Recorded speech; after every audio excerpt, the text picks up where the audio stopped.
Olá, eu sou Richel Rotenberg, faço parte da ConceIT e hoje no 10 a 1 fomos recebidos pela professora Glícia Tunu. Ela é graduada em Letras, especialista em leituras e produção de texto, mestre em Letras, doutora em Linguística Aplicada e é a atual vice-diretora da Escola de Ciência e Tecnologia e também ensina aqui. Então vamos lá falar com ela. Olá, professora, tudo bem? Oi, gente. Muito obrigado por aceitar nosso convite. Eu que agradeço. Ao 10 a 1. Vamos sentar? Professora, antes de começar o nosso programa de entrevista, 10 a 1, vou explicar primeiro o que é o 10 a 1 para você e para a galera que está assistindo em casa. O 10 a 1 é o programa de perguntas e respostas da ConceIT. Nós elaboramos 10 perguntas que vão desbravar sua vida acadêmica, sua vida pessoal, da forma mais leve, mais humorada, para que os nossos estudantes da ICT eles possam ter uma visão mais leve de você, caso seja uma pessoa que tem uma fama, vamos dizer, muito rígida na escola, por exemplo. Os entrevistados 10 a 1 podem ser professores, estudantes ou qualquer profissional que esteja com algum estudo específico que tem alguma relevância hoje na nossa cena atual da ciência, tecnologia e inovação. E a física, claro.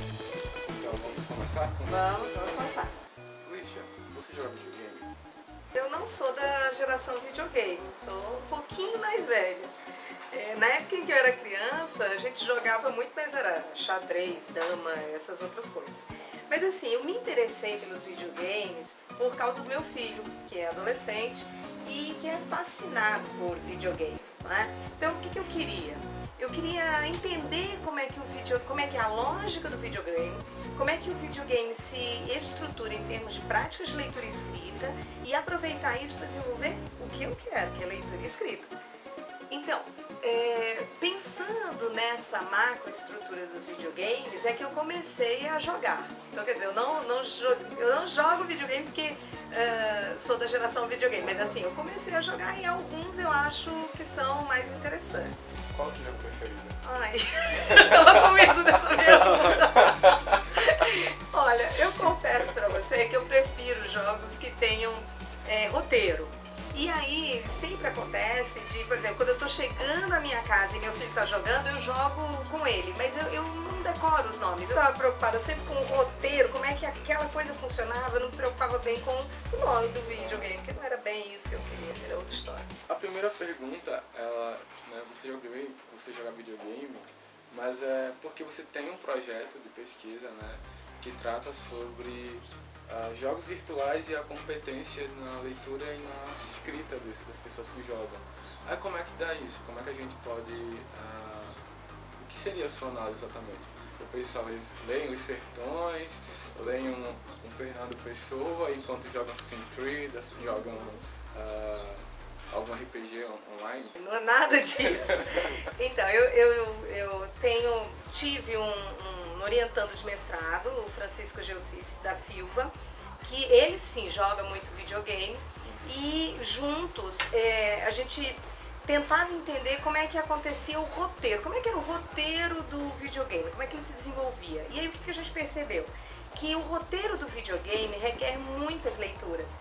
Leituras de pistas que o texto traz, tanto verbais, palavras, escritas, sons, quanto imagens. Então o cruzamento dessas pistas, verbais e não verbais, direcionava o jogador para tomar decisões. E aí essas decisões poderiam levá-lo ao sucesso, a uma boa pontuação no game ou não, ou insucesso. Então, o que foi que a gente fez, né? O Francisco Gelsi, que já defendeu o mestrado, né? Ele entrou com o conhecimento que ele tinha a respeito de videogames e eu entrei como especialista na área de práticas de leitura e escrita e a gente construiu um game que trata de argumentação. Então, daí a gente chama argument-ação, ação em caixa alta.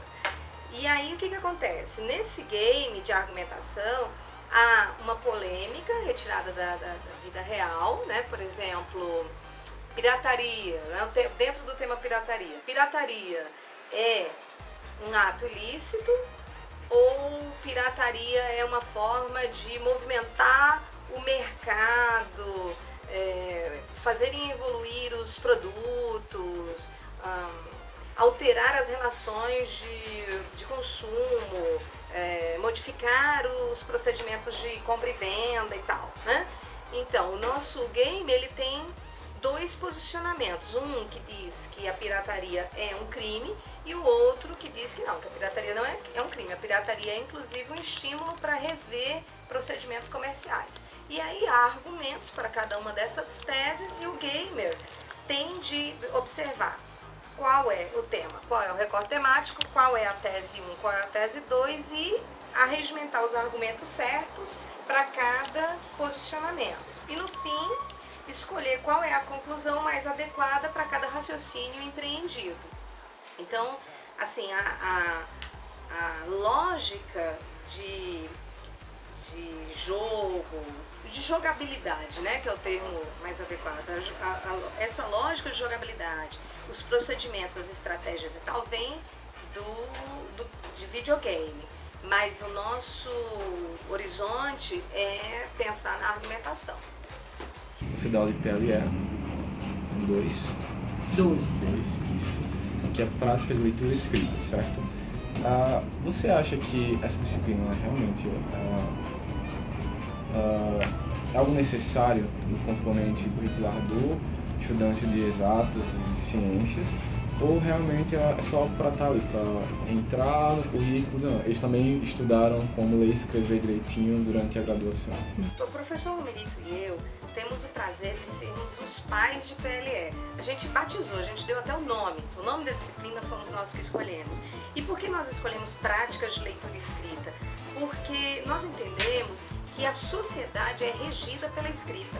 E se a sociedade é regida pela escrita, ler e escrever não é coisa de ciências humanas, é coisa de humano, né? E em sendo coisa de humano, não importa a área, se é de ciência e tecnologia, se é de medicina, se é de letras, se é de educação física, as pessoas precisam ler e escrever para atuar na sociedade grafocêntrica em que vivemos, que é a sociedade em que, muito mais do que a verdade dos fatos, o que vale é a escrita. Por exemplo, você pode querer uma justificativa para faltar ao trabalho.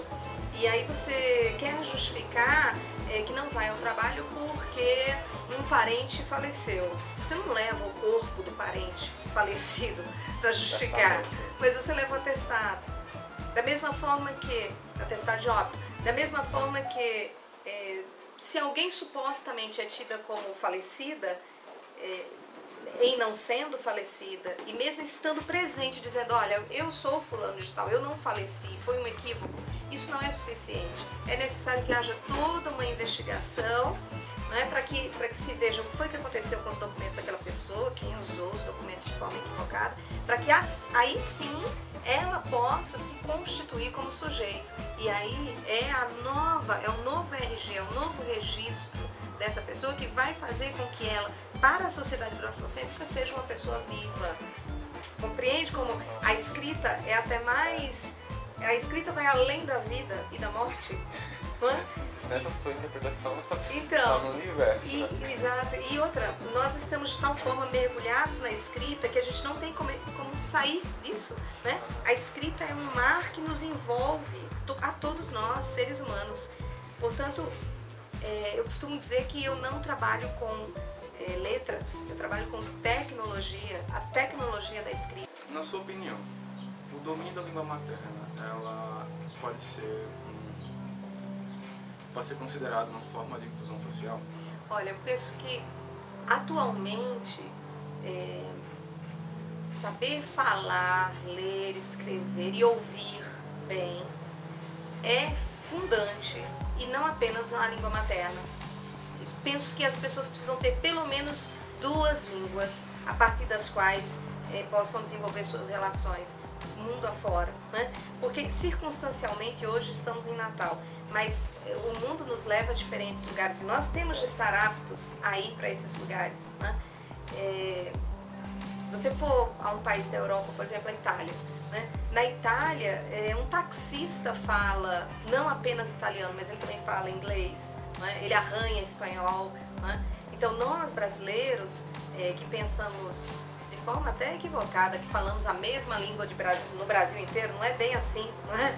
Quer dizer, há palavras que são ditas aqui no Rio Grande do Norte, por exemplo, e não são ditas em outros lugares do Brasil, e isso acontece em todos os lugares, né? São as peculiaridades de cada região, de cada cidade, muitas vezes, né? Não é só região, estado e cidade, às vezes é de cada cidade em si mesmo. Então, nós temos de dominar a língua materna, é uma obrigação nossa. Escrever bem é uma obrigação. Escrever bem faz com que o cidadão haja de forma mais autônoma. Se ele não escreve bem, ele sempre vai ter de pedir um advogado que esteja ali ao lado dele, ou uma pessoa que tenha mais competências de escrita e de leitura para que possa falar por ele. Veja, então, escrever bem nos torna mais autônomos. Agora, escrever bem apenas na nossa língua materna é pouco. Temos de também ter domínio de outras línguas. Nós pesquisamos sobre você e ficamos sabendo que você faz parte de um editorial de uma revista de letras, sobre letras. Qual a sua contribuição para essa revista? Essa revista é a Revista Virtual de Letras, Revlet, que é de uma cidade do interior de Goiás, chamada Jataí. Essa revista da Universidade Federal de Goiás, ela é muito interessante porque ela reúne artigos publicados não só pelos alunos de letras de Jataí, mas por alunos, graduandos, mestrandos de letras do Brasil inteiro, né, com diferentes propósitos. E participar do corpo editorial dessa revista me faz perceber que tipo de trabalho a gente faz aqui na UFRN e que tipos de trabalho são feitos nas outras instituições de nível superior do Brasil, né? Isso para mim tem sido bastante gratificante, porque eu me forço a ler e a estudar um pouco mais de outras áreas de conhecimento, né? Assim, letras, o curso de letras é um mundo, um universo inteiro. Há pessoas que se dedicam mais em letras à literatura, outras pessoas se dedicam mais à linguística e outras à linguística aplicada, que está preocupada em resolução de problemas da vida humana a partir da leitura e da escrita. Pronto, eu sou linguista aplicada, mas nesse trabalho eu preciso ler trabalhos sobre literatura, sobre linguística pura, descritiva, que, por exemplo, é muito mais a cara do professor Romerito, e isso mexe um pouco comigo, né? Me faz ler um pouco mais sobre outras áreas, por isso que é engrandecedor.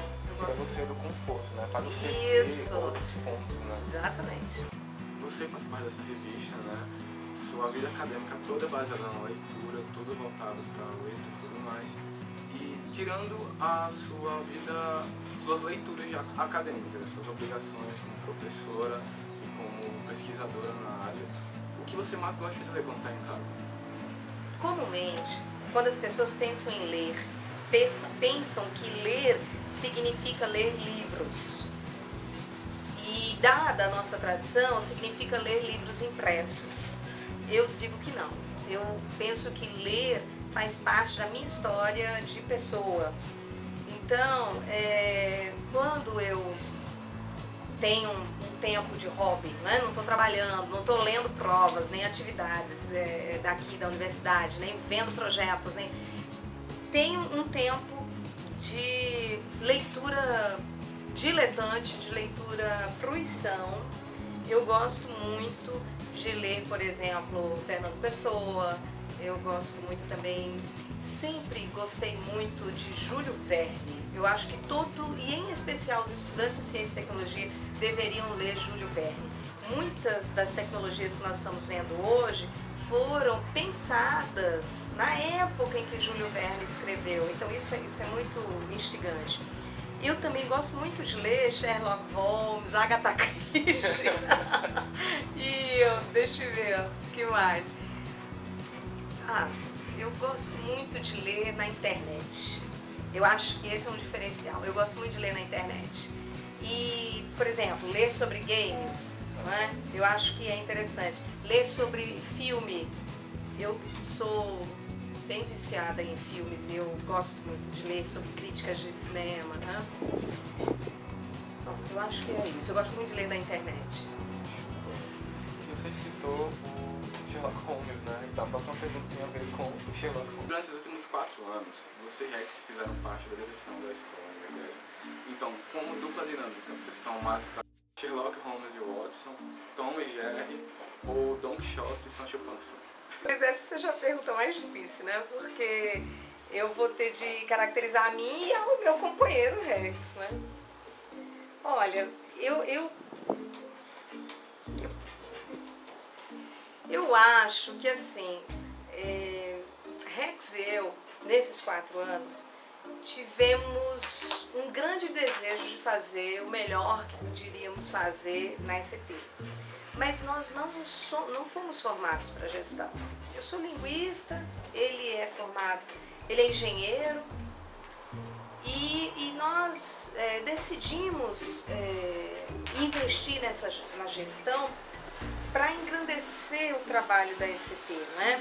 Então assim, esse trabalho todo a gente foi aprendendo aos poucos.